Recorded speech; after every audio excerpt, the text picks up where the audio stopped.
I hereby consent.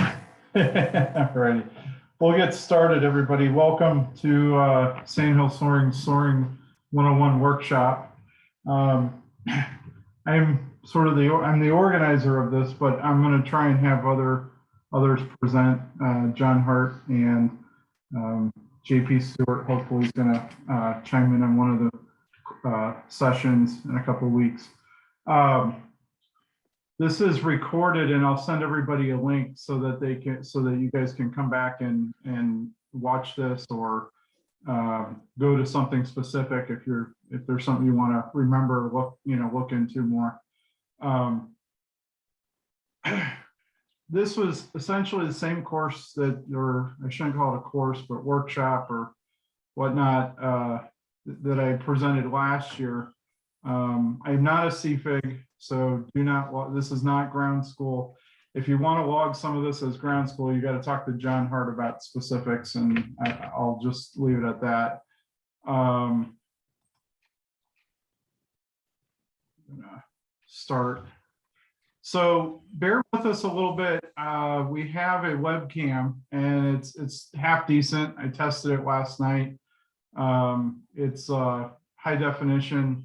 But we've got some drawings up, or some diagrams up on our whiteboards to share with everybody at certain times, and also the slide deck on the PowerPoint that I have here. If you can't see something, just speak up. We can hear you pretty well, and feel free to ask questions as we go through this. So I'm going to start with, I guess, the very beginning. So got thermal lift. How do you find lift? Where do you find lift? There is the working lift, what we call the working lift band. And working lift band is from cloud base or just below cloud base. Generally, it's considered the upper half or upper 2/3, but definitely the upper half. And that's where the lift tends to be the strongest, the most what's the word? Consistent. And the lower half of the come on in, make yourself comfortable. Yes, we just started 2 minutes ago. Sorry, I'm late. No worries. The lower half, if you break up the airspace from the ground to cloud base, the lower half, typically the thermals are small. The closer you are to the ground, the thermals are smaller, more bubbly, less consistent, and not as strong. The thermals tend to strengthen as you get higher up. And then, of course, as you approach cloud base, the rule of thumb is it tends to, you'll notice that your averager, most of the time, maybe 2/3 of the time, it will show, that it'll start to peter out. And so you might be in a 4 or 5 knot thermal, and in the last 500 feet, you might see that, well, I'm only getting 300 feet. I say that that's true 2/3 of the time, because probably at least 1/3 of the time, it's really strong. And the strength continues all the way up in the cloud base. And if you're not careful and you're in the tendrils, you can experience cloud suck and go IMC, which is not something you're supposed to do or want to do. So IMC. So that is where you have no visual, you're in the cloud. You have no reference to the ground. So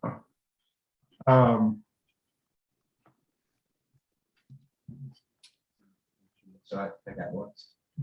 And reading the sky, in the upper half, we tend to read the sky. By read the sky, we're looking at clouds, cloud shapes, cloud streets. You're looking for birds, and Carl Street gives a seminar at the convention every couple of years, and he talks about which birds are smart birds and which birds are dumb birds, because some birds will circle in any kind of lift. And then other birds like hawks in particular, they tend to find the better, stronger lifts. And so we look for birds, we look for haze domes, we look for any number of things features of the clouds, which way the clouds are developing vertically, and are they blowing to one side? Obviously, that goes along with winds aloft. The lift gets blown with the wind. So we want to ask ourselves, where might you expect thermals to form? And so for that, we look to the ground for features that might cause extreme differences in surface heating. So here is in my slide deck, here is this is an example of the working lift band, the upper half. And in this half, you'll want to, when you're flying cross country, you will fly faster.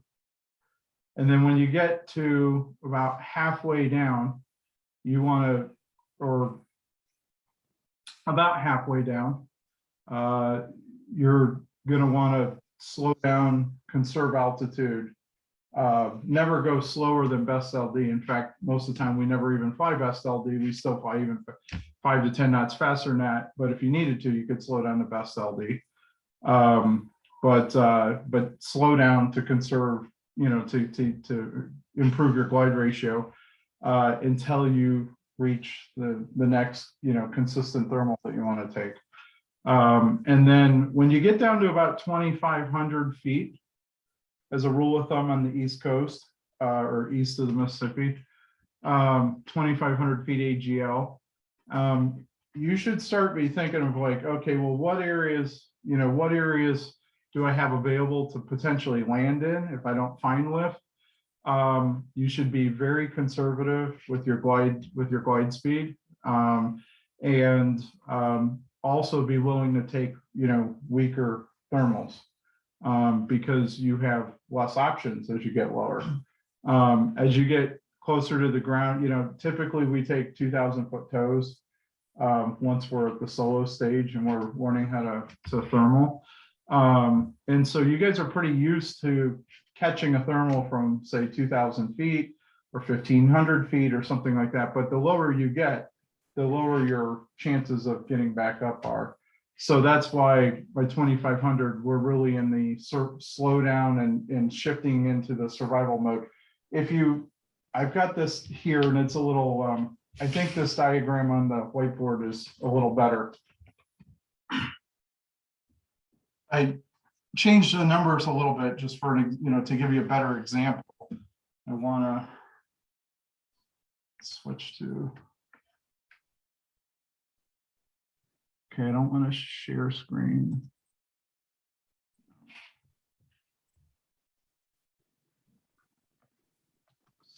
Stop sharing. And Mark, could you hold that and just point it toward, oh, I'm sorry, John. Sorry. And just point it towards, yeah, there we go. Is that working? Can we see it very well? Let's see. Nice. Maybe, yeah, I'm not sure. I don't know how well this is back a going. little farther. So this diagram is similar,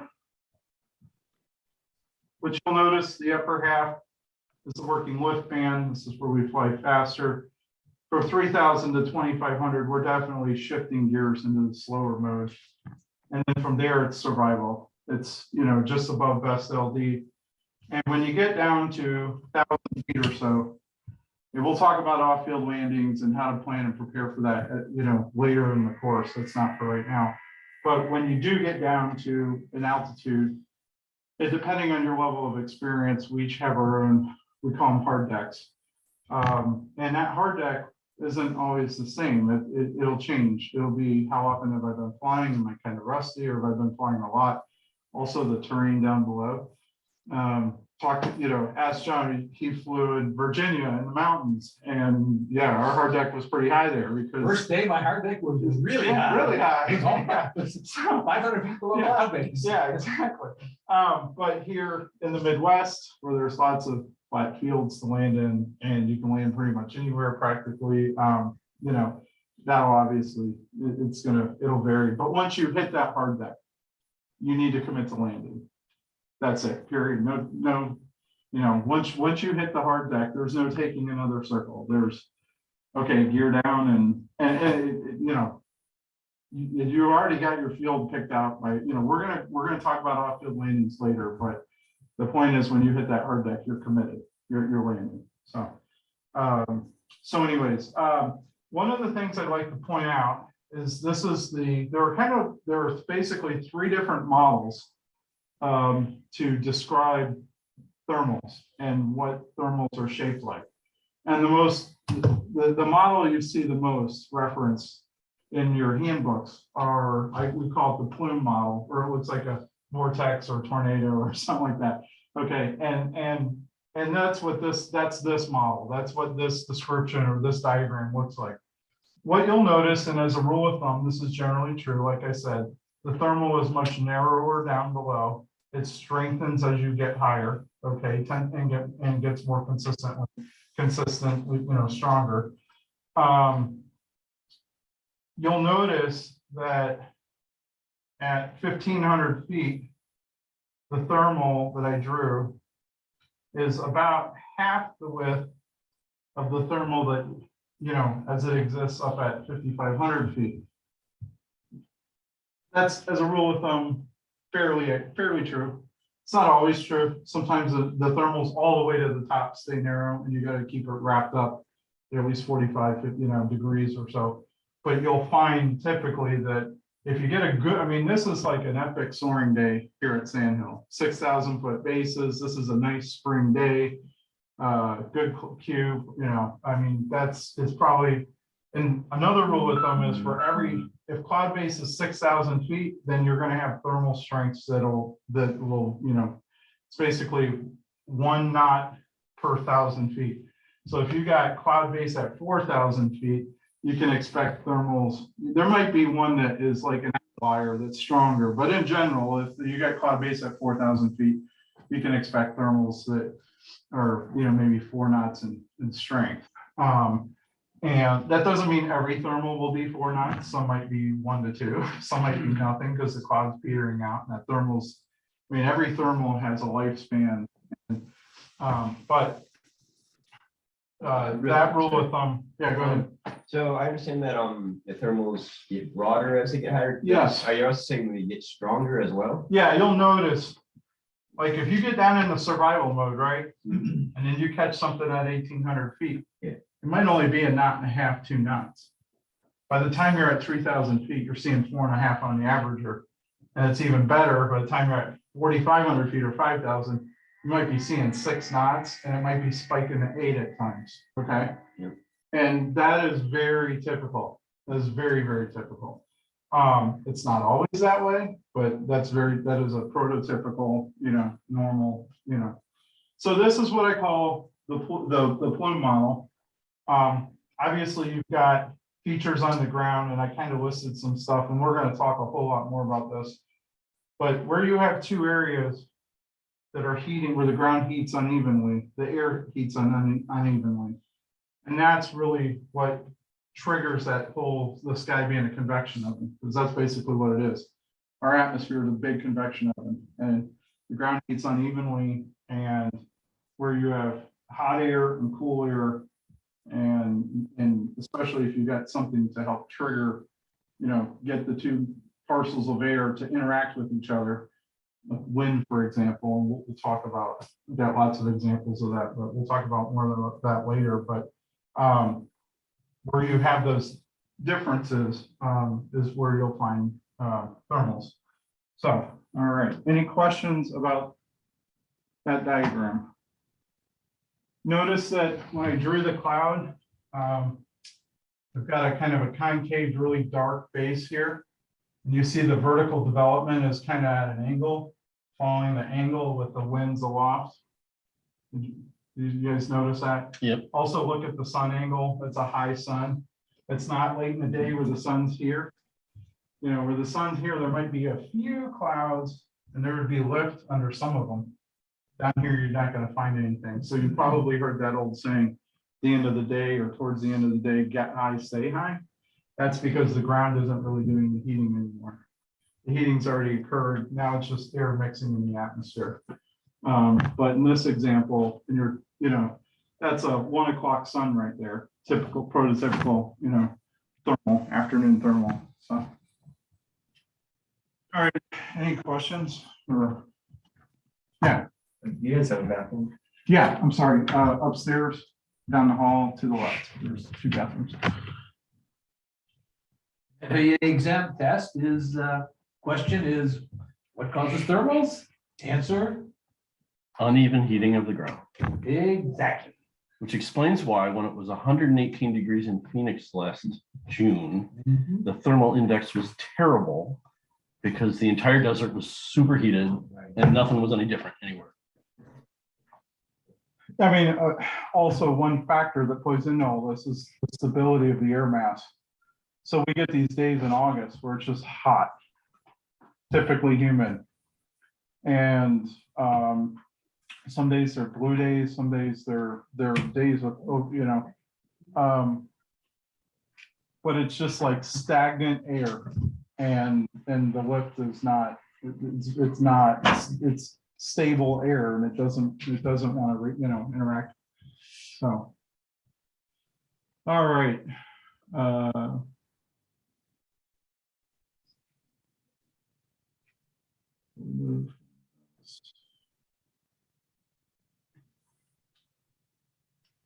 Obviously, in this slide here, you can see we have a cloud street. We have really good cauliflower looking clouds that tend to line up in rows. Those rows tend to run parallel, and there's usually a hexagon shaped, you'll see it better in other pictures, but a hexagon shaped blue hole between, space or gap between the rows of clouds. We don't see the slide. Chris. Oh, you don't? Hold on, sorry. Give me 1 second. I just figured out why. Zoom.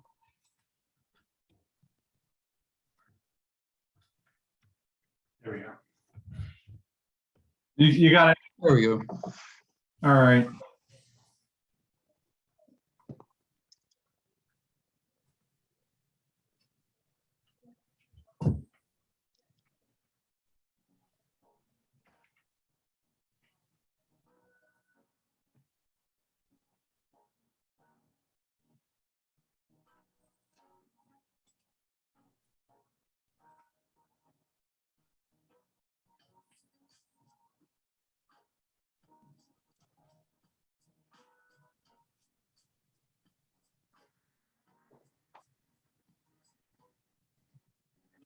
Just different types of lifts. In this episode, we will discover one of them, the thermal lifts.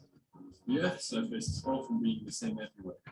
It is composed of coasts, fields, cities, lakes, or other types of surfaces that do not react the same to sunlight.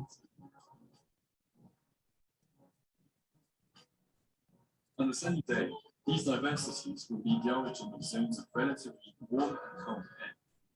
Warm air being lighter than cold air will rise up and generate abundant currents called thermal. Picture's good, but the audio is. From the ground. Do you guys not hear the audio? Yeah, the audio is not coming across very well. Picture's good. Okay, hold on. I think I can fix that. Give me 1 second.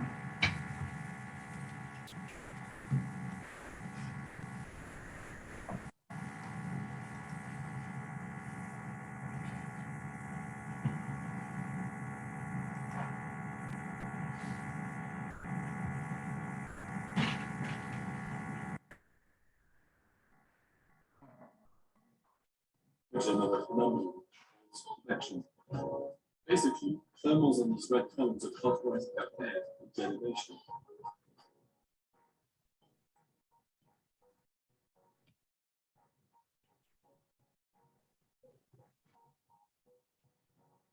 Magnifying cyclone tunes thermals to climate speeds up to 5 meters per second. Shutting and share the audio. A bit thermal. Yeah, it is, but I share 1 minute to climate heights of the Eiffel It's Tower. in the share. The power of thermal is incredible. Glider pilots have been to use Fly for hours and travel long distances. They use You hear it birds, now? clouds, or their sensations, confirmed by instruments, to locate this energy and enjoy incredible sceneries in a peaceful silence. Yeah, that's much better.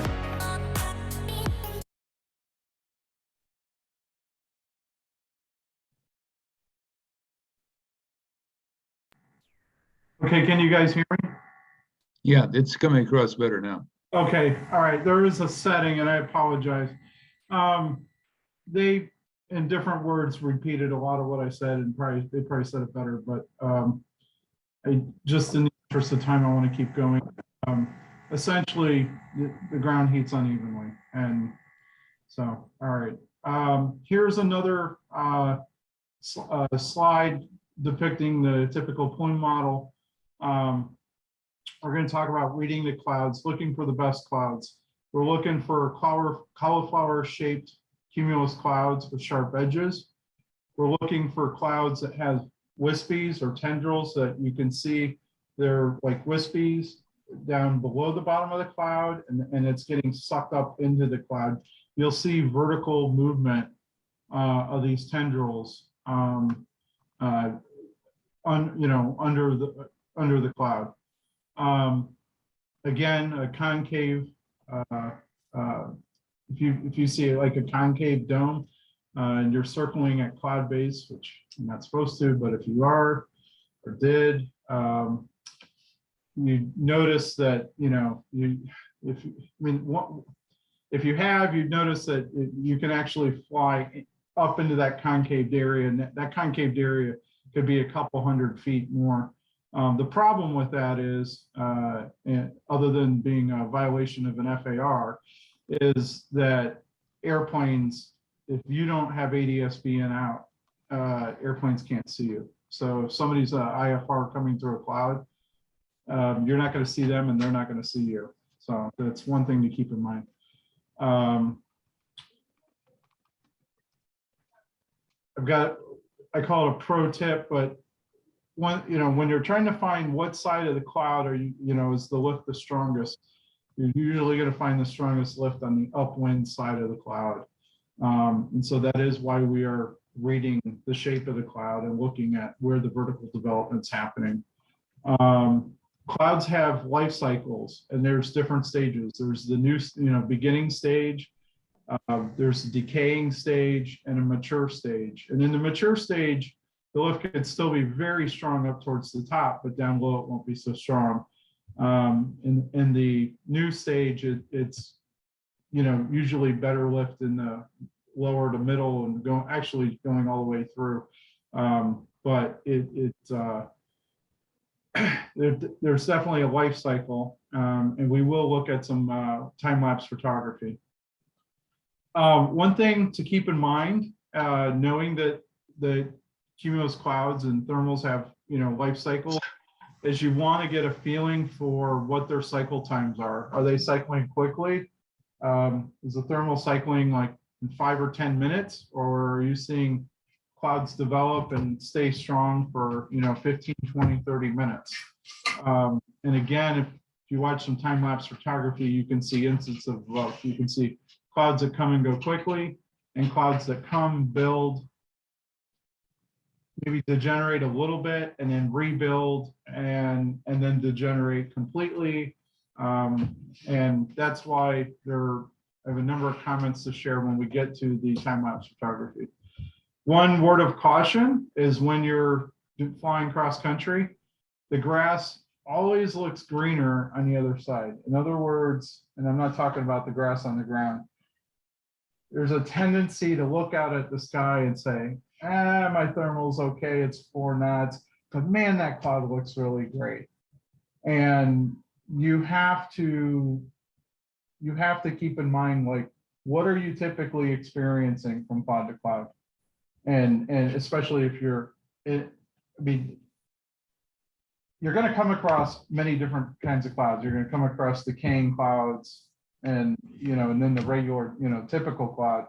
So forget the decaying ones for a moment. If you're flying along cross country and you're bumping from cloud to cloud to cloud and only stopping the thermal on the best one, and your typical, the ones you stop for, and the average good one is say 4 or 5 knotter, then don't expect something to be better than that. It can, and it's a gift, it's a windfall if it is better than that.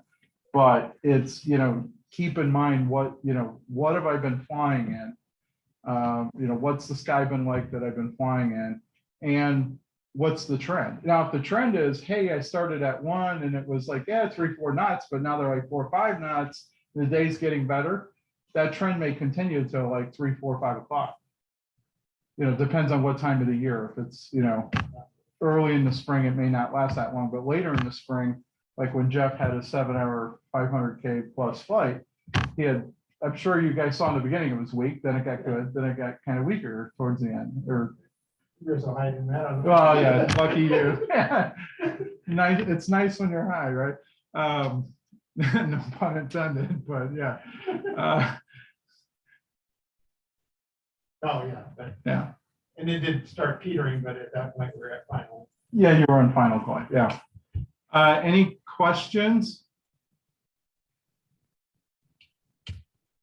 Okay. Reading the clouds, looking for the best clouds. There are various stages of Q. Use the first couple of thermals to learn what altitude the working lift band starts. By the way, it doesn't magically start at like 3,000 feet. Some days the lift band starts at 2,300 feet. Other days it doesn't start till 3,000 feet. As you're flying, get a sense for where's the lift band. Before you leave on a cross-country flight and start a task, test out a couple thermals, get a feel for what's going on. Or even while you're, like I said, while you're out on course, you have to be situationally aware. You have to notice trends. The guy who can gear shift or guy or gal who can gear shift in this sport does the best, because it's really noticing trends, what's changing, what's not, what altitude the working lift band starts. At what altitude do you notice the thermal is most consistent and strengthens to its average rate of climb? That's the first thing we want to ask ourselves. How strong is your average climb? What's the trend? What side of the cloud is the lift typically the strongest? How long is the life cycle of the thermals feeding the clouds? When does the Q mature, and how long before it starts to decline? Haze domes on blue days, days with few spread out Qs. Domes, these, not even a cloud, it's just like hazy mass. I don't know, how would you describe it, John? It's almost a hazy mess. Okay, a hazy Barely mass, can yeah. see. Yeah. Sometimes sometimes a different set of glasses will bring them out a little bit more than others. Yeah. But it's just a little fuzzy area, On a barely day, visible. on a day like that, if you see a haze dome, there's good lift. And if you see a cloud, a rare cloud, it's usually a boomer. Usually. No, you can, nothing's 100% in this sport, but usually you can take that to the bank. Things to think about. Look to see which energy lines look strongest, which cloud streets. You'll see one cloud street won't necessarily look as crisp or as defined, the row of clouds. And every street will have a number of clouds lined up, and they don't run perfectly straight. They can do all kinds of stuff. And you'll see, it's kind of neat when you're flying commercial, on an airline on a day when there's good soaring down below. It's kind of, on one hand, it's like, that sucks, I wish I was flying. On the other hand, it's pretty cool, because I've literally flown like a couple 100 miles and look down, and you'll see these cloud streets run parallel. And some of them, they'll run the different lengths, then they'll stop, and another one will pick up, and you'll start to see a bend or a trend of a bend. And obviously, when you pull back from 30,000 feet, no kidding, you can actually see this stuff. When you're in it, it's harder to see that, but you do need to be paying attention. So as you're Even harder to see it above. Yeah, well, we'll get to that. Yeah, yeah, exactly. But yes, I wrote that note there. Thank you, Jeff. Can you, I want to unshare, because I do want to hit this point real quick. Hold on. Can you point that at the board towards? So you can't read it really well, my note. But guys, if you can see where my hand is, anyways, that's about cloud base is 6,000. That's about 5,000 is where I marked it at. And the question reads, 5,000 feet, where do I go next? I wrote that, I put that in my diagram because really, when you're 1,000 feet below cloud base, you can look out in the direction that you're headed and you can still analyze which cloud streets you want to run. You can decide whether you want to jump over one or jump over two or three, or keep going down the one you want to, or make a jump to, like if there's a gap between the street, like your street goes, then there's a gap and then it goes straight again after that. You can assess that from 1,000 feet or so, up until about 1,000 feet below cloud base. When you're at like 500 feet below cloud base, it's a lot harder to assess the sky. So keep in mind that you need, by the time you get to that point, you need to have an idea of where you're headed to next, so that when you go to exit, you're not blindly flying in possibly the wrong direction. When you exit, you're going to exit with extra airspeed. You're flying out through the sink and into the blue hole, and you'll be in cruise mode, and you'll need to know where you're going. And if you don't know where you're going, you'll waste time in the blue, and that slows you down. So anyways, I'll go back to sharing.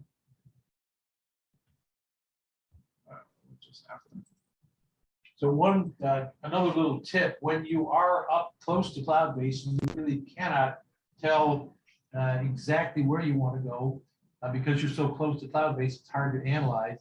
One of the best things you can do is look down on the ground and look at the shadows on the ground. Where are those big shadows? Where are the streets? Yeah. Where the lines like. Where the lines line up. Yeah.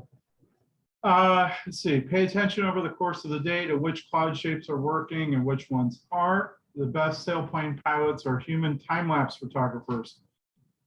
This is absolutely true. I had a 20-minute conversation with Sebastian Kawa about 4 years ago at the Reno convention and talked to him about his training. And one of the things Kawa did early on was study time-lapse photography to get a better sense for how cues progress and they're, what, and you'll pick up on some stuff just by watching the few examples that I built into the, to the slide deck here or later on.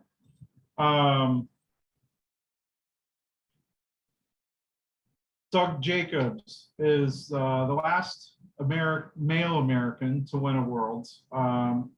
And he won in 1986 in Rieti, Italy, which is a very technical mountain site. I have talked to good pilots, some of the best pilots actually in the country, who all say that one thing that Doug is just known, like he's got a skill that nobody else seems to have. And they say Kawa is the same thing. He's really good at reading the sky. He's good at understanding, like looking out into the sky and being able to recognize the cue that's the new cue, that's going to be the really strong one 10 minutes from now or 15 minutes from now, versus the one that looks great now, but by the time you get there, it sucks and it's like, and there's nothing there and you're screwed. And, so that this is really a big, a skill to develop. My wife yells at me because in the summertime, if I'm driving somewhere, cross country on the road, she's like, hey, get your eyes back on the road. I'm sitting there daydreaming, looking at clouds, thinking, oh man, I wish I could fly that street. And I jump over to that one, then I go over, that's where my mindset is. That's where you need to be if you want to do this kind of, soaring. I'm not suggesting you do it while you drive a car, but let your spouse or a friend drive the car. Yeah. A quick, I don't, kind of hate share. I mean, I highly recommend doing this, whether it's with Carl or Doug Jacobs or any other, and there's a number of pilots that do this. They fly 20-meter, duodiscus or Arcus or whatever. And occasionally they'll offer rides as fundraisers. And I think they charge like $200-300 at most to fly with them for the day. The problem is Carl's like, Fred Hunel's age, and he's going on 84. DJ's like probably 70, something 70 now. So I don't know how much longer Carl's going to be doing rides, but if you get a chance to fly with them, you'll get to, think for yourself, or John for that matter. Okay, what is he doing?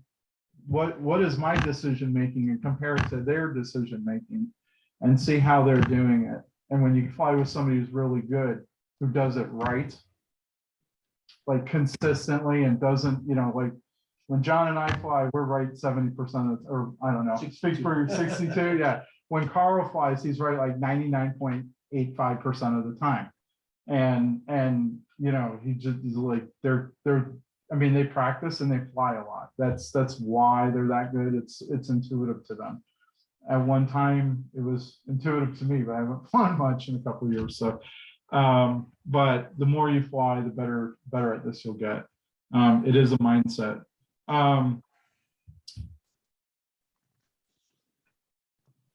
Let's see, rule of thumb, as long as you're flying in good air, you can afford a deviation of up to 20, 25, or even 30 degrees if you need to.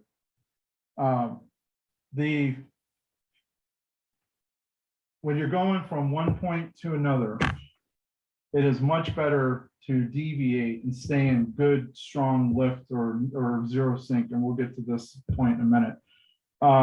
It's much better to deviate and go along a good lift line or a good cloud street than drive through a bunch of blue to get to a mediocre thermal, to then have to go through a bunch more blue to then finally get to a point.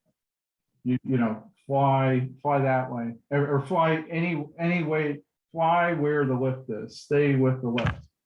At the very least, if you're flying a cloud street, and I'll show you guys up here. If you're under the cloud street, even if you're not in lift, chances are zero sink or minimal sink. Whereas if you're out in the blue, you're going to see a knot and a half down.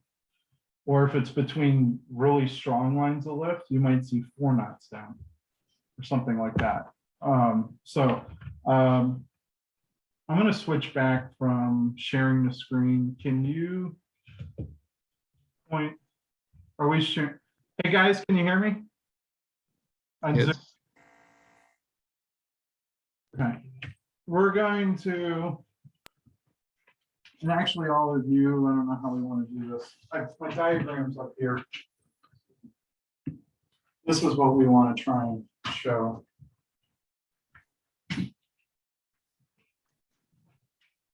So, thank you for helping. Yeah, you bet.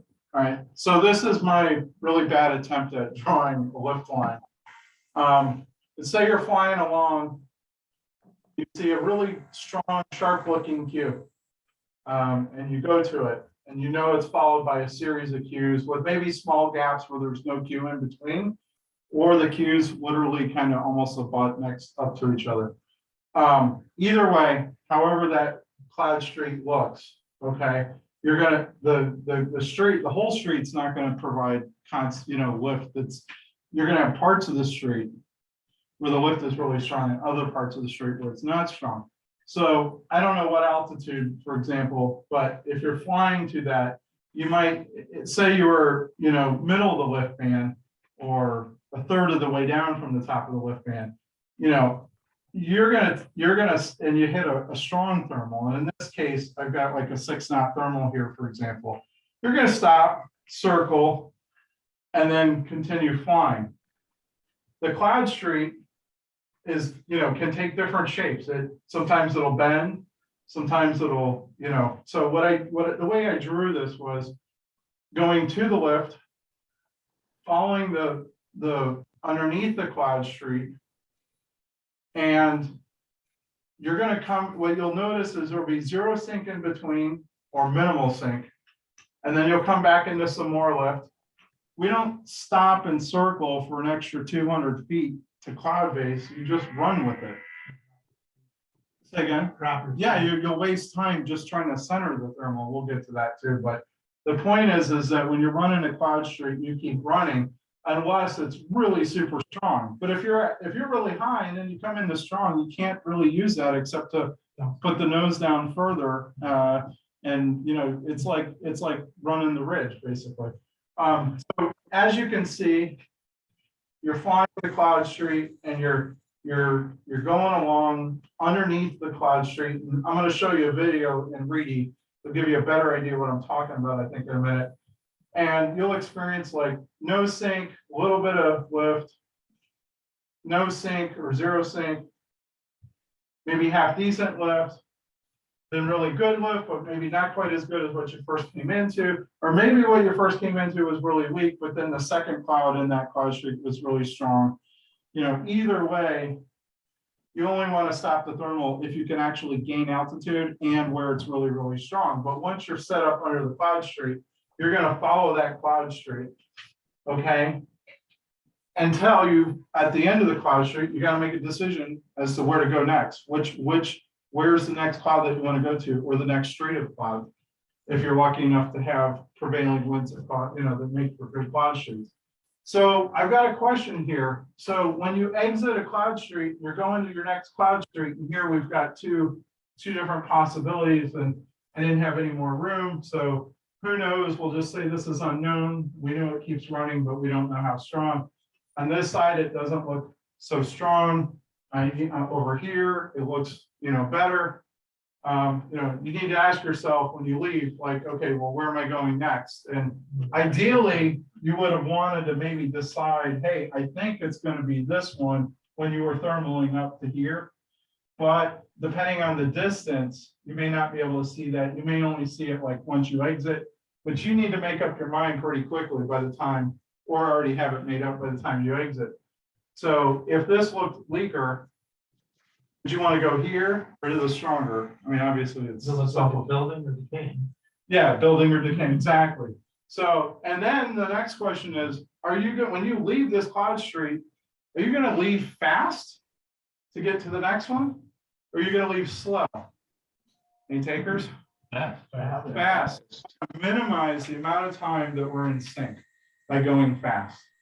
The fast, that's the whole, we'll talk about McCready and speed to fly and cruise mode. And that's what McCready theory is all about. It varies a bit from ship to ship.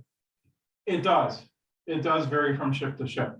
It also varies, like if you've got a day where you're consistently flying good cloud streets, then we don't really fly McCready by the ring. We don't chase McCready. It's more like gear shifting. And if the streets are pretty consistent, it's more like running a ridge than a day where it's more sporadic, where you're like, okay, from this cloud to this one to this one, okay, I'm going to do, set McCready at 3.5 and then fly the speed it tells me.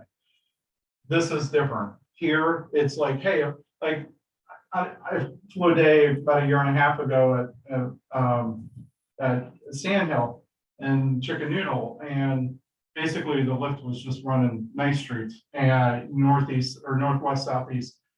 And I just ran back and forth about 30 miles. And yeah, I was going 80 knots the whole time. I don't remember exactly, but so I didn't really slow down because I didn't need to. And I got here maybe only 400 below Cloud Street. So I just slowed down a little bit when I first got into the cloud street. And then by the time you get back up to the cloud base or near the cloud base where you're comfortable, jam the nose down, as far as you can go without losing altitude. That'll really be when you got consistent cloud streets, that'll determine what your speed is. But in between clouds, you're booking. And if I know it's going to be good, like consistently good, and I'm going from one to another, then yeah, I'm not really thinking about McCready 3.5. I'm going 90 knots or something like that, or in the, yeah. Are you going fast L over D, or are you going? No, I'm not going. I'm going fast. I don't care about L over D. I will piss it away because as soon as I get here, it's if it's consistently good, I'll make it up here. Yeah, what little I lose by, I will more than make it up here, So, John, you got any comments on that? No, not really. Good points, and get out of there. You get out of the sink. Stay out of the sink, and the way to do that is Fly fast. All right. So just when you're under the cloud street, again, you forget the McCready, look at your altitude. If you're not gaining, you're going the right speed. If you're gaining, you're going too slow. Speed it up. If you're sinking and consistently sinking, well, maybe slow it up a little bit or reposition. But yeah, look at your altitude and fly as fast as you need to maintain that altitude. Slower if you're sinking, faster if you're climbing. All right, we're gonna share. Now, of course, we all get greedy and want to climb up as high as the cloud base. But once you're there, once you're up in a comfortable position, just go as fast as you can to maintain your altitude. Kind of like climbing the ridge. Guys, can you see the screen now? Yes, Okay.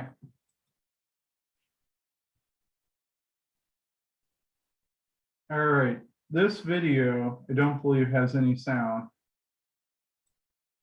I'm gonna try and cut to the chase.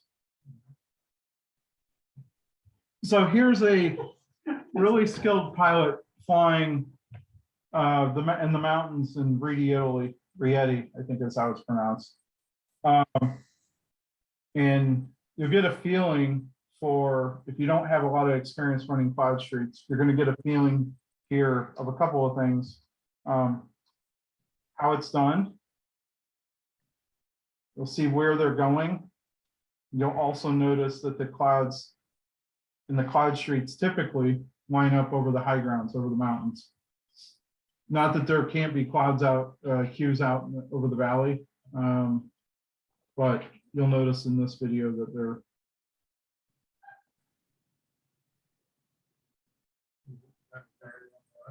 Yes, well, no, that's his airspeed. Yeah. Yeah.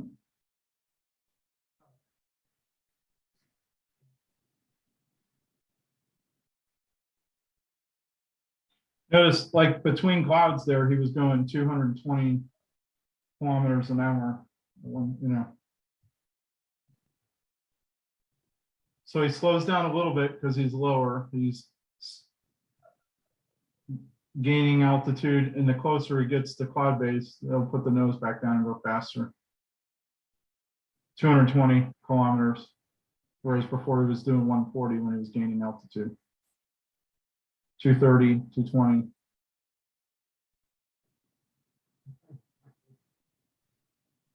Yeah, but it's not ridge lift. That's thermal top of the ridge. Yeah.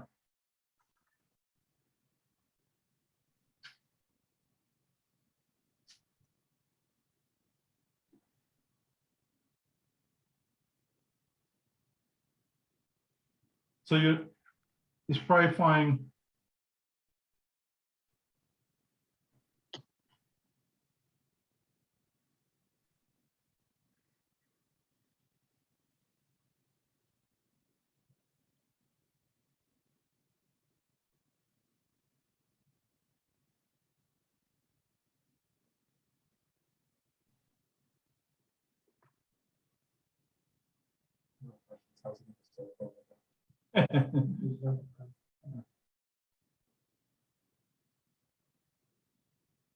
There's fine ridge. Yeah, except that he took a thermal there for a moment. And so it's probably marginal ridge until he could, you know.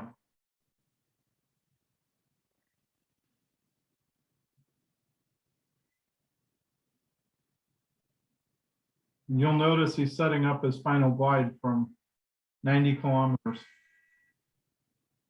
Kids, don't try that at home. Don't go into the clouds. Yes, so much for the 500 It's different. No, it's no different. I mean, I was saying we can get a little closer, but it's probably not into the cloud. All right, I think that was a good video to share there. One thing you can, if I were you guys, I would just keep watching Soaring videos like this. There's tons of them up there. A lot of guys make a lot of comments, just like this one right here. Oh, here's a good question. Which way to turn? Which way to do? They walk you through, their decision making process. It's really, really super helpful. it's, as, until you do it, and do it, and do it, and do it, and do it, it's gonna be, you're not gonna get as much out as if you had been doing it for some time, but it's fascinating how much these guys know and how much who knows what's gonna be triggered in your hindbrain as a recollection. I mean, right now, hopefully, the picture you take away from that last video is just how he stayed underneath the cloud streak.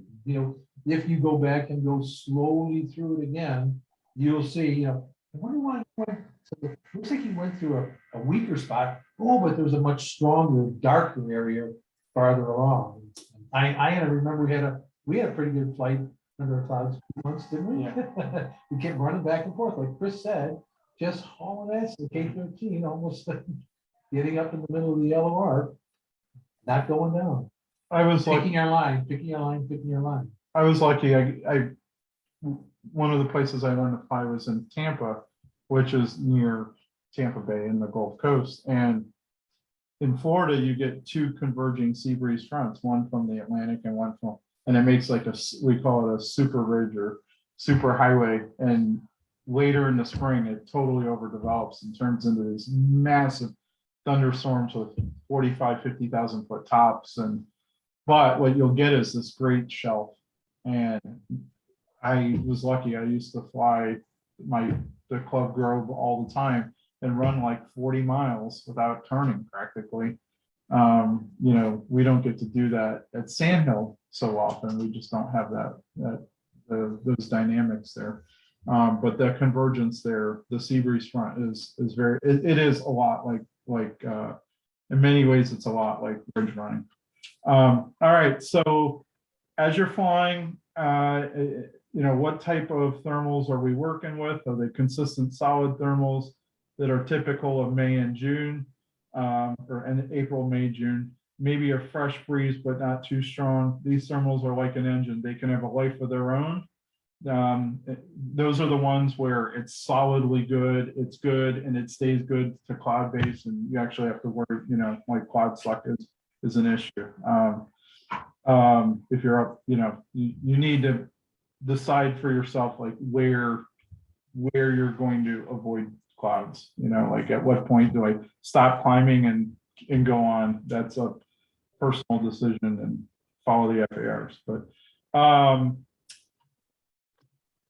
those clouds though that are super strong, they do have a life of their own, and their cloud base will be higher than maybe some of the other not quite as strong clouds, especially on those random days where there's no cloud streak, but it's like thermal here, thermal there, and then one maybe,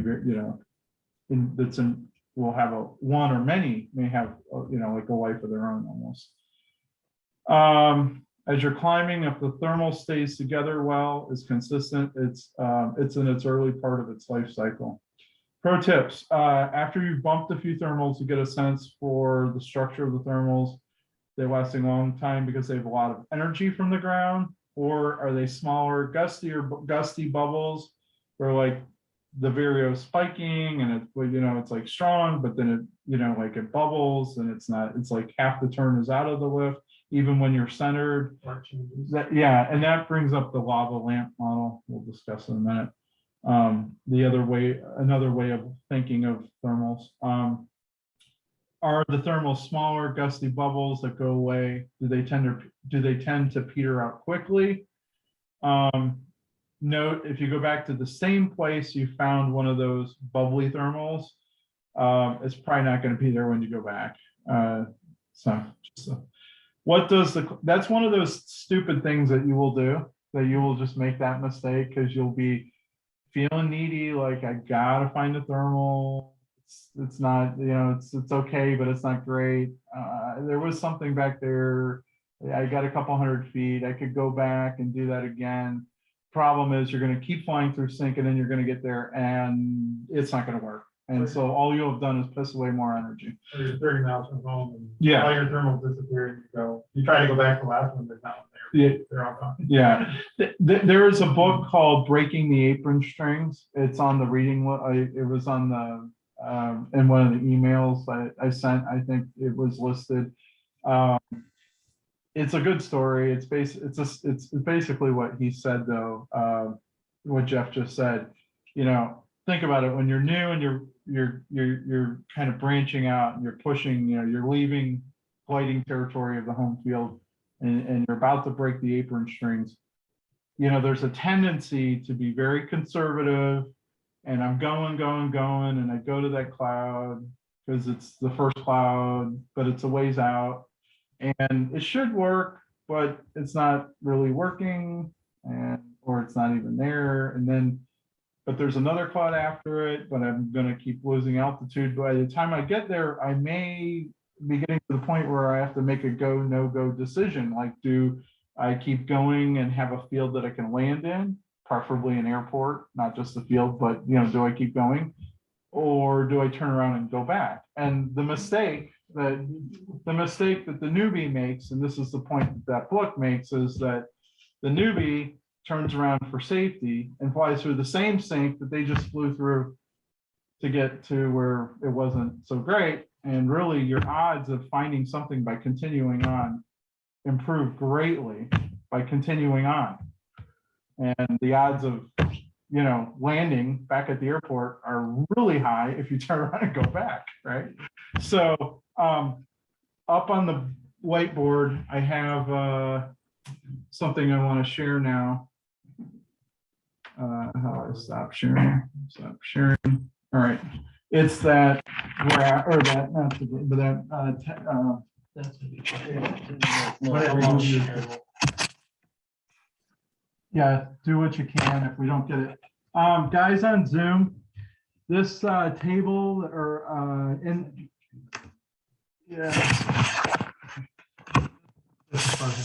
this table, and I'm going to point to in a second. If you can't read it very well, and I don't think you will be, it comes from two articles written by a guy named John Cochran. John Cochran is a professor emeritus at Stanford, previously University of Chicago School of Economics. He's a really good glider pilot and also math guru. And he did a study, and I've seen his raw data points. And he wrote two articles, one called Flying Faster, Please, and the other one called Faster Part 2, that it was kind of an updated update to the article. They were published maybe 15 years ago in Soaring magazine, but they're available for download. I sent them by email to everybody here and you guys as well. What this table shows you is the probability of finding lift. And on one side, you have distance in terms of percentage. And one side, you have distance, 2 kilometers or about a mile, 10 kilometers, 6 miles, 20 kilometers, 13 miles, 25 kilometers, 16 miles, 30 kilometers, 20 statute miles. Okay. The probability of finding 1 knot thermal within 1 mile is 20%, about 1 in 5. Within 6 miles, it's 90%. For 10K, 6 miles, 90%. Within 20K, it's 99%. So within 13 miles, you're all but guaranteed to find a 1 knot thermal. Now, this is not like in the morning before the thermals exist. This is not like after the day shut down or when, you know, big cirrus clouds. This is just your typical afternoon, East Coast, Midwest soaring. You know, whether you're in central Illinois, southeast Michigan, or down at Cedar Creek in Dayton, Ohio. That's the probability that there is a thermal to be found in that distance, right? Of 1 knot. Of 1 knot. Of 1 knot. But that's different from my probability that I will find it. Okay. Well, that's why we're here.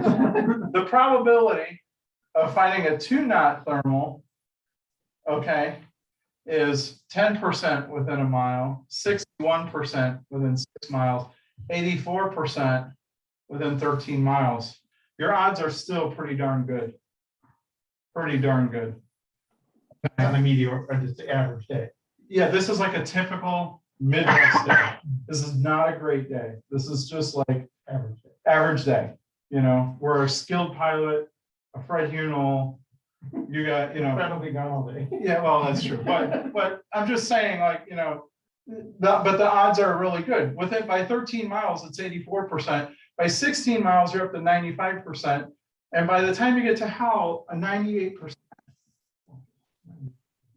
You're almost guaranteed, now 4 knots, which is on a mediocre day, this half decent day, but but just half decent. 4 knots, that's a half decent thermal. All right, that's kind of the average for the day. 1 and 2 within 13 miles, probably higher than that. I've seen his data points, they were all over the place, and it's not like he had millions of data points. So while these are numbers, don't take this as the gospel, but the point is that You get a good day, all those numbers get better. exactly. Well, yes, if you get a good day, those numbers get better. But the thing is, you got to fly in the not so good days to have the skills so that at the beginning of the day or the end of the day on a good day, you can still stay up and get home. Or on an average day, if things start looking dicey, I'd rather get home than have to, hey, Chris, Jeff, and John, somebody please come and get me, I'd rather get home than buy everybody steak dinners. But my point is that it's, 4 knot thermal within 16 miles, which in Chicken Noodle is only 2,500 feet of altitude to burn. You could definitely get there. You're at 71%, and within 20 miles, you're at 85%. So the point is that this kind of starts to form that picture of why that book is Breaking the Apron Strings. Yeah, keep going. You will find what. Now, the caveat to this is we're not cracking that. The caveat to this is, hey, the cirrus is really thick. There's a whole nother. The day he flew, even though he was high when he got to where we were, he could have burned that altitude. There were no clouds to the north. There was one cloud north of Sand Hill. The air mass to the north of that, which is where he went up to Howell.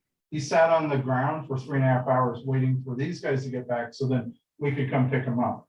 He went the wrong direction. These guys went south and went 530K, and he was a newbie. He went 20K or whatever it was. But anyways, but the point is that the caveat here is you read the sky. If the sky is telling you other information, then this is out the window. But assuming a normal sky, that's what this is. Well, it's all south, it's easier because there's nothing. So by the way you want to contest the really good pilots, we don't glide from cloud to cloud and thermal at every cloud. We want to go like 6 clouds or 7 clouds and only take the one that's this one, And just or somewhere between this one and this one. And just slow down to the other one and keep going straight. Yeah, well, but some days it's whatever, because you don't have prevailing winds, you don't have streeting. It's more popcorn, and you're literally picking and choosing, like, okay, I'll try this one, then I'll go to this one. Generally, like, my turn point is over here, so like anywhere within some deviation, 15% is nothing. When you add the 15% to that extra 15-degree deviation to it's a very small number of extra distance, and you're better off going to where the better lift is. It makes, on a weaker day, if this is really crappy and there's one good cloud over here at 40 degrees, you take it, because that may be the lift that is the only thing that's going to, from cloud base, that might get you to your next turn point or the next set of clouds or something like that down the road, But anyways, but this outlier, I guess what I'm getting at is the 6 to 8 knot thermal, right? Is, at 20 miles, it's 33%, 1 in 3. Which, when you're a new guy and you're going cloud to cloud to cloud, and you go get your silver badge, and you're learning, and you guys will all go through this. You're learning. You'll be like, damn, 2 of those thermals were epic. They were 8-10 knotter. And you're going to tell everybody they were all that way, but it's all bullshit because you only hit that once. We know that. but the thing is that if you go 50K and you extrapolate out, you got a 50-60% chance that every 30 miles you're going to hit that boomer. Maybe even higher. It may be higher. the really good pilots are not, they're not wasting their time with this unless they get down to survival. And then you take anything, because what you need to do is get from here high enough back up to give you a couple more chances. If while you're still in the lift band, like if you're down here halfway through slow and we take it 1,200 feet, because another 5 miles, these next two clouds look really good. Don't stay, that's the mistake the newbie makes. They'll stay in that 2-knot thermal safety all the way to the top. The guys that are shifting gears are like, yeah, I'm gonna take this for like 500 feet. I'm out of here. That's if you see the good. that's if you what you see is good, and what you saw that looked like that before actually give you what you expect. There are days you're gonna find where we call them false clouds, and they look great, and you go there, and it ain't gonna work. And then you go to another one, and it kind of works. Another one, it does work. And that's like it's kind of like law school, right, John? You learn all these rules, and there's like 10 exceptions to the rule. So that's another one of these exceptions. So on these days where there's false clouds, or I call them false clouds, you know, they all look great, but nothing's all that great. You know, maybe one or two are, but they're all kind of like, so you know. So anyways, but I think this is a really important thing to keep in mind, because your tendency is to want to turn back when you're new at this. Don't do it. Any questions from the Zoom folks? Comments? Because Craig, I know you fly. No.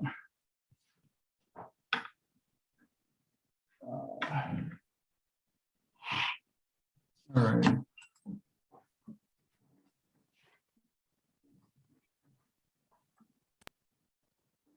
I think we can move on.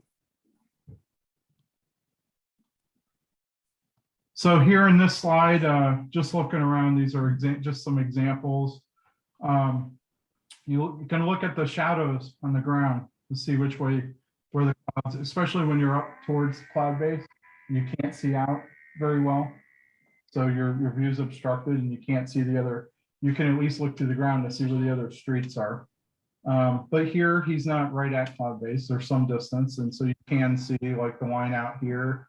You can also see some clouds over here, and I'd probably, you know, keep running this line, and I put a question mark here, you know, would you deviate this to go over here?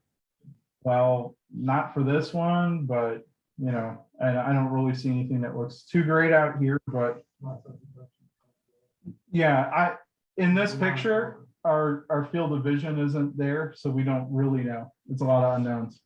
The point is you're constantly assessing the sky. That's what you need to do. So can you hover your mouse over the shadow of that main cloud street? From the question mark where? Exactly. Yeah, on the ground. Yep. And then where's the next cloud street to the right? There it is. Now look at that big blue hole where the next question mark is, between the big arrow and the question mark. That, look at it, it's all bright down there. Mm-hmm. So look at the ground. I mean, don't just look at the clouds, look at the ground. You get an awful lot of cues from what the clouds are doing on the ground. And if you watch a corner of a cloud scudding across a field or a corner of a field, you can get a really good clue as to what the wind is doing and what that cloud is doing, what direction the clouds are moving. Way more than you can just looking at the clouds in the sky. So this slide in the slide deck is an example of two different air masses. And it's I stole it from a friend of mine, Daniel Sazin, who's got a great website called thesoaringeconomist.com. I put a link in the email I sent out to everybody to it. And he's got lots of articles. He writes about anytime he has an interesting experience in a soaring, he tends to share. He'll write an article on his blog or his website. Sometimes he writes articles for Soaring Mag too. In this case, there was moist air this article was called A Tale of Two Air Masses. There was moist air to the left, a wet air mass, and a much drier air mass this direction. And you can see it result, much higher, cloud base. There was also this line of convergence was really strong, and he flew right along where the two air masses met. The lift, while he was lower, he didn't care because the lift was consistently strong. You can't see it, but there were clouds beyond that. They kept running. Again, look at the ground. Yep. And you can it on the see, ground, yeah. you can see it on the ground. Yeah. There's, and then blue hole here and then randomized, clouds. But the reason that street exists was because there was convergence, two air masses, wet air mass, dry air mass. And Single one, a bunch of parallel. yes, correct. A single line. Yes. Yeah. So.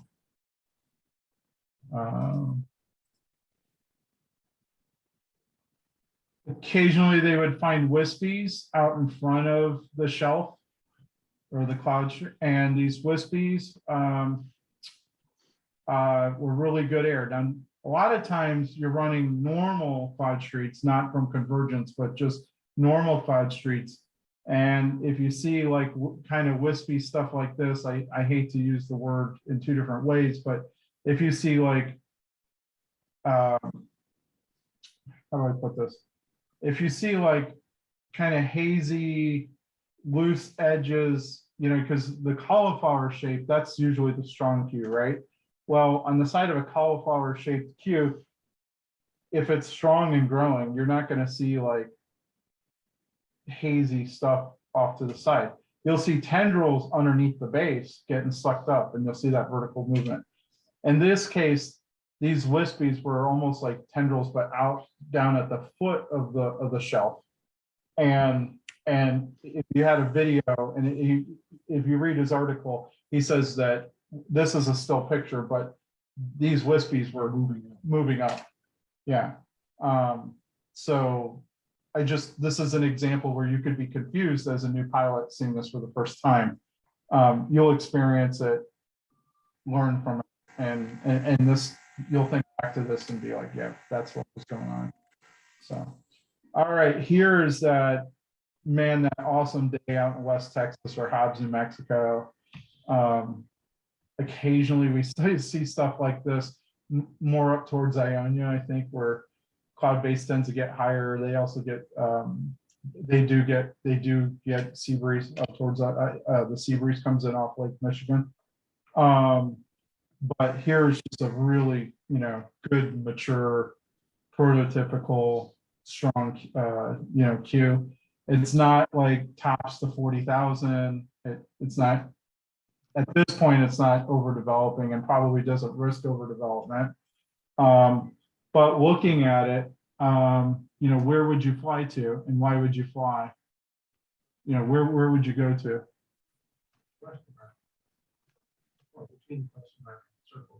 Where the circle is. So if the winds, I put winds aloft this way because you can see the vertical development moving this direction kind of with that arrow. So I would be, I agree, Jeff, you're probably right. Somewhere right around here is probably on this side of the dark area of this bigger, darker area. In reality, anywhere like near cloud, even 1,000 feet below cloud base, that thermal is probably one big ass kicking thermal. It's probably 8 knots under that sucker, Yeah. But yes, again, this is what you want to look for. You need to keep in mind which direction the wind is, and when you are changing course and going from one turn point to the other. This is just one more clue. Correct. One more clip. Exactly. Yeah. All right. Okay. So, wind direction.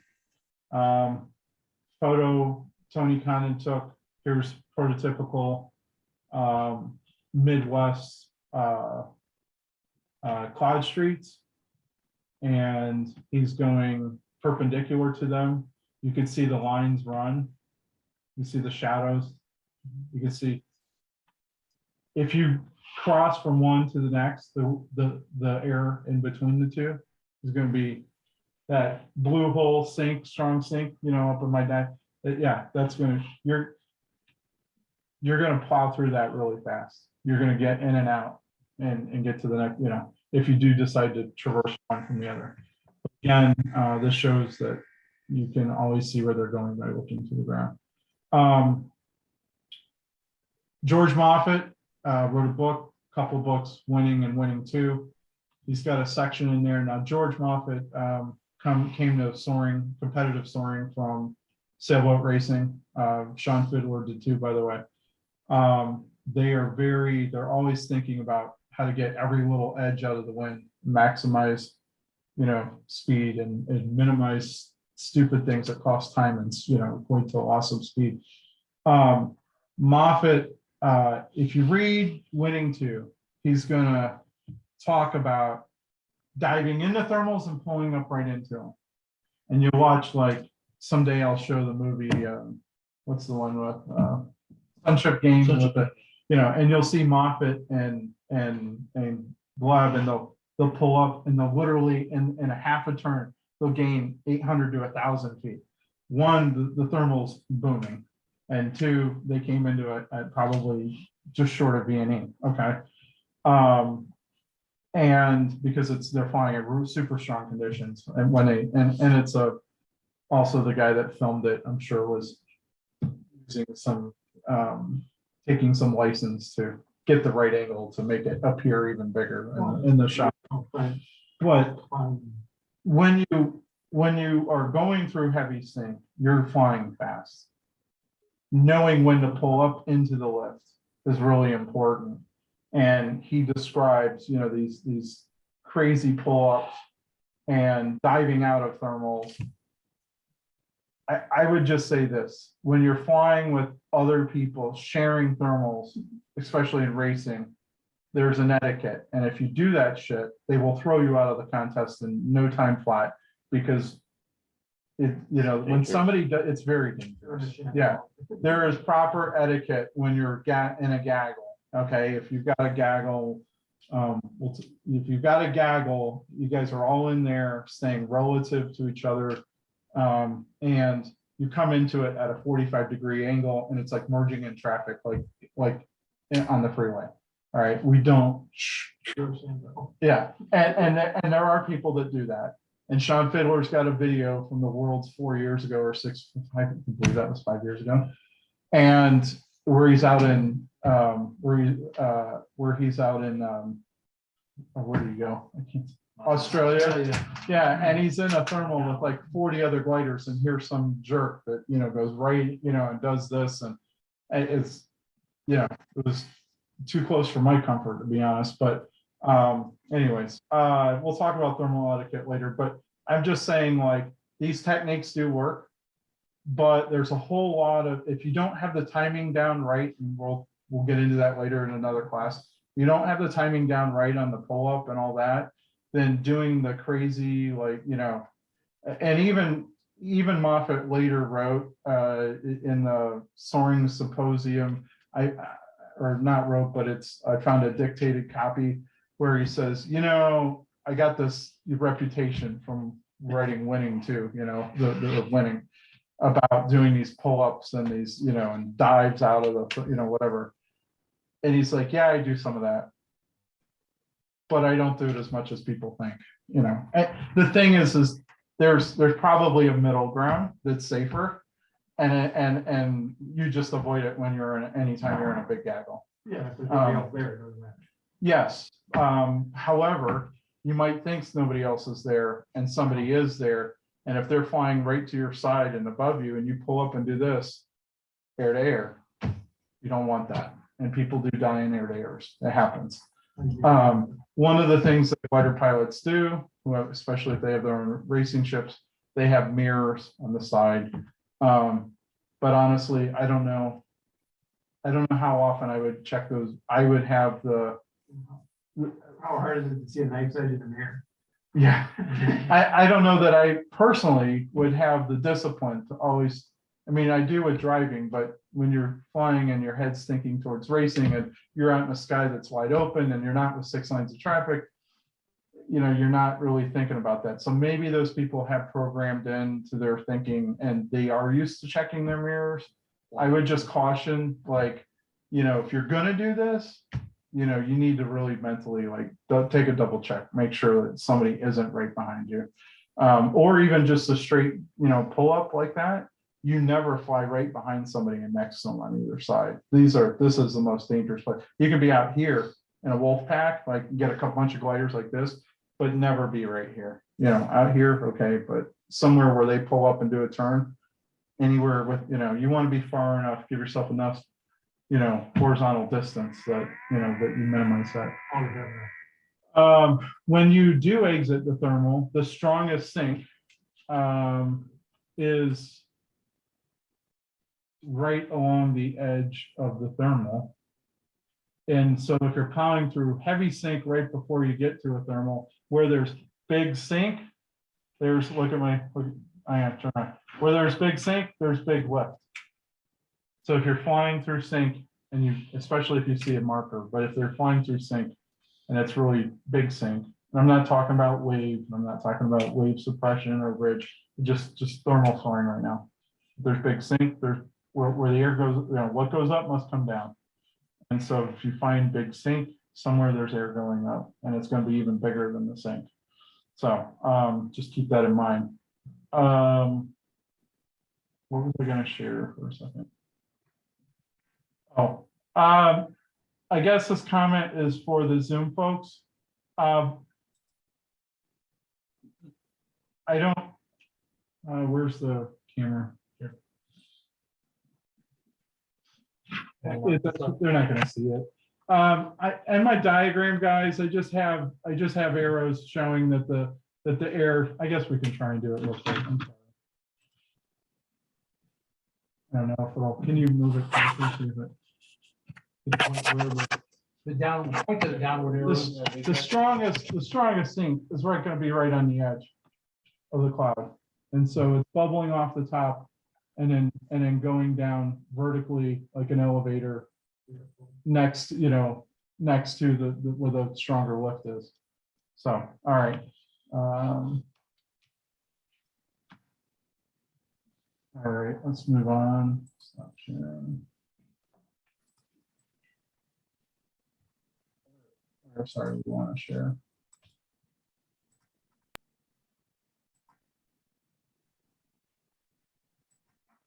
Did I miss something here?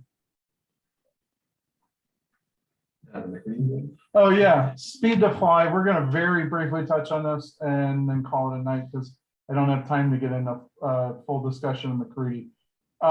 Just for right now, is there anybody who doesn't know what McCready is, what McCready theory or the McCready ring is? I mean, I know what it is, but Take a stab at it. What do you think it is? so I know it's so it's the ring around your airspeed indicator, and all I know is you set it based on what you think the thermals are. It's actually. Yeah. Around your Very, yeah. So McCready was a mathematician and tells you how fast to fly. yes, and he realized that and there's some relationship, and this is where the 1/5 rule comes from. And it goes back to where there's air that goes up, there's air that goes down. Okay, so the air that comes down, for the air that goes up, there's about 5 parcels of air that go down. It's about a 1 to 5 relationship. I honestly, I don't even know if this is an accurate model. It probably isn't accurate. But what you'll notice is if you go into a 5-knot thermal and you're not going between 2 cloud streets with like super strong sink in the middle, where you might see -3, -4, but you just go from like one cloud and then you fly about 8 miles or 6 miles to another cloud, you're going to typically see like down like -1 in the blue, right? It might be -0.5 to -1, might be like for a brief period, maybe -1.5, not, you know. So that McCready came up with a theory that we want to fly faster through the sink okay? To minimize how much time that we want to spend in the sink. But how fast we spend, go in the sink is dictated by how strong the lift we expect we will encounter in our next climb. Which is why you both look backwards and thinking about like, okay, well, what have I been averaging? My typical climb is, I'm not taking every thermal, but I'm taking every third or fourth thermal. And I'm taking the 4-knot one, so not the 2-knot one. So it's really it's a 4-knot day. It's a pretty good day at Sandhill. I'm gonna set the McCready ring at 4 knots. And when you set the triangle at 4 knots, there's on that speed ring, there are speeds to fly, depending on whether you're in lift or in sync. Now, if you're in lift, you're either thermaling or slowing down because you're like in a lift line. Okay. But really McCready's used for cruise, right? It's for the in between. And so if you're in 0 sync, it's going to say, if you set the McCready ring at 4 knots, it's going to say fly, and here's the number. In the DG 505 at McCready 4, it tells you to fly 81 knots. Okay. It's 0 sync. Now, if you're, the Cirrus is lower numbers because it doesn't have the same high-speed performance. That's at 0 sync is 81 knots. At -2, because you're flying in pretty heavy sync between 2 lift lines, it's going to tell you to probably do like 195 knots or something. Okay, I don't know what it is, but the great thing is, and this is a good time for me to. Your flight computer will tell you what to Yeah, do. exactly. That's part of the screen. Which I will. Should I tell them? Yeah. Well, okay. So John and I are putting 5 of these. We're getting 1 for chicken noodle, we're getting 2 for the DG, and we're putting 2 in 01 mic to start with. And it will either be a Nook or like a Note 4. Yes, they're older, but they're not used as phones. These are flight computers. They will have a external battery pack and an external that'll power it for like 3 days straight, and an external GPS antenna to provide backup data. And so your flight computer and these devices will be set up to run Top Hat, which is XC Soar, but with better menu system. So in the DG, let me make sure we're flying the DG. Yeah, it's set to the DG. Okay.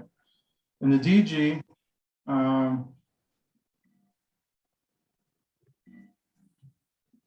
you know what? It won't show it to me without a GPS. Okay, just take my word. Anyways, you manually set the McCready. You've got the speed, and you can do that too. And you manually set your flight computer to that. But when you're flying and you're flying through sync, it's going to tell you, say it's down 1, it'll probably tell you to do like 86 knots. If it's down 2, it might be 94 knots, or I'm making the number. It is whatever it is, right? Yeah. Here's the thing. We do not chase the needle. We don't fly sync. And then, because when I need to, this is where the video, we need to get off. Okay, hold on, guys. Might spend more time on when we do McCready. Yeah. All right, I'm going to try and wrap this up in 2 minutes. Stop in the middle. Hold on. On McCready ring. Hey guys, can you see the picture? Yeah. Hold it here. So I'm flying. I go to exit the thermal towards another cloud out here. And what's going to happen is I'm going to go through this really strong sync and get to the normal sync. Okay. Out in the blue before I get to the next cloud out here. So it'll be really strong here and not as the sync won't be as strong. So based on my anticipated climb, that's where I'm going to set my MC setting. If I'm averaging 4 knots on good looking Q, which by the way, this would be a stellar day, I think, for Sandhill. at least a very good one, above average day would be. So if I was really set on MC4 and in the DG, and it's, you know, telling me down 2 knots here, it's gonna tell, you know, it's telling me to go 90, you know, 96 knots or something to get here. And most likely it won't. Most likely it'll be like down 1 or something like that, and you won't fly. But the point is that what altitude you lose by going faster, you make up for it by spending less time in the sink.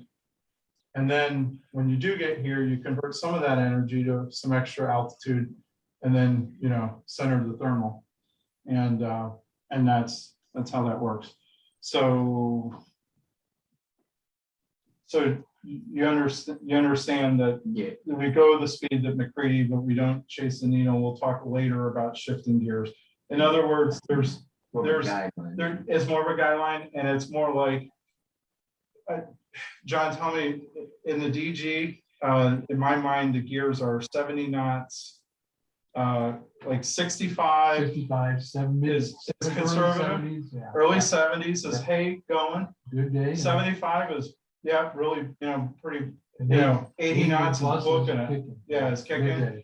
You know, When you say changing gears, you talk about changing the previous. No. no, we don't actually have enough. As the day progresses, you will be able to fly faster. Okay, so more than As the day weakens, you'll have to fly a little slower. When Faster the lift, you want to go faster. Higher the lift, faster. so here's like 1, 2, 3, 4 knots, right? And here's 0. And -1, -2, minus, okay. So here's your variable. And you got the McCready ring to set to +4. And when you are in 2 knots of sync, the speed ring, which is located here at the ring around, is going to have a number on it. That number, if you got set at MC4, that number is going to be in the DG, probably doing 90 some odd knots, like maybe 90. I don't know, that's pretty fast. We'll just say 90 knots. Okay. That's, I don't know the exact numbers. I know at McCready 0, I mean, sorry, McCready 4 at 0 sync, you're doing 81 knots. You're not cut slicing this out of instant in a day. You've been up there for hours. And Yeah. You know, Yeah. you got 4 knots in good spots. You got Correct. -1 in between. Which is why I said at McCready. Oh, and by the way, if you really are seeing +4 on a variometer, your rate of climb is low. So understand that too, and we'll talk about that in the next class. But the lift is going up at 400 some feet a minute. The glider is sinking 100, and the net result is really +300. So really, it would be, you know, MC3 setting. So at MC3, you're doing 76 knots. Yeah, that's like I said, up 70. kind of, yeah, mid-70s, right? At 0 sync. But if you're consistently flying through blue that's down a knot, it's going to say go faster, and the number it tells you won't be 76 knots. It'll say to fly 82 knots at that McCready setting. And as you turn up the McCready setting to a higher MC value, McCready value, the numbers will get higher. The speed that you'll fly through sync will be faster. You understand the converse relation? Yeah. Between the stronger the lift, the faster you fly through the sync, right? And the key point is it's the stronger the anticipated lift that you reliably, you have to know that when you get to this cloud, you really are going to see a 4-knot. And if you've consistently been hitting 4-knotters, you know, but if it's later in the day, like late in the day, and like maybe you're not always getting 4-knotters, like they're 4, but now they're like one's 4, the next 2 of them are 3. Now you're going to start turning down your McCready, getting more conservative, because the lift isn't 4 on every cloud. It's more like 3, which is +2. When you understand my, okay, yeah, all right. Questions from our Zoom group? Any comments, guys? You guys have some experience. No. Where's that? Makes sense. Thank you. I think we're gonna end the class and pick up next week. Okay. I appreciate Sounds good. it for joining Okay. us. See ya. Thanks, Chris. You're welcome. Thank you, guys. Thanks. All right, I'll turn that off. Good job. Thank you. Get a picture for our Instagram. Oh, nice, yeah. Stand in front of the thermal picture or? You just want to sit? Yeah. All kind of crunching you together.